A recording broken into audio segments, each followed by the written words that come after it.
ভাইরে, কিছু কিছু পাবলিকের মেসেঞ্জারের নোট আর ফেসবুকের স্টোরি দেখলে মনে হয় মনটা উজাড় কইরা কাঁদি আর তারে ধইরা কিছুক্ষণ মারি। এখন আপনারা অনেকেই ভাবতে পারেন যে মানুষ তার ফেসবুকের নোট আর স্টোরিতে কি দেয় তা আমার কি।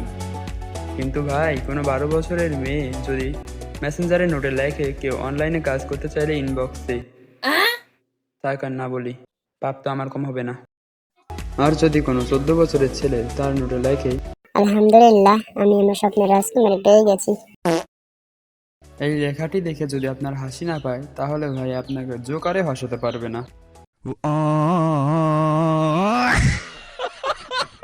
আবার কিছু কিছু নাগরিক ছাগাকে ব্যাকা হয়ে তাদের নোটপ্যাডে লেখে হারিয়ে গেলেও ভয় নেই, কারণ খোঁজার মতো কেউ নেই। ছেলেদের নোট দেখা বাদ, এখন আমরা দেখব কিছু মহিলাদের নোট। ভালোবাসা কানে ধরেছি, আর না, কষ্ট পাইলে আমি পেয়েছি, তুমি না।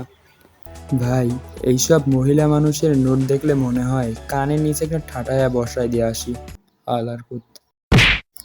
আর একজন ছাত্রী লিখছে, কথা বলে থাকাটাই হলো প্রেম, আর যদি মনে পড়ে তাহলে ভালোবাসা। মানে ভাই, এসব ছাত্রীর কথা আর কি বলবো, বাদ দেন এইসব ছাত্রীর কথা, তারা তাদের মতো পাগল হয়ে থাকুক। Bye bye.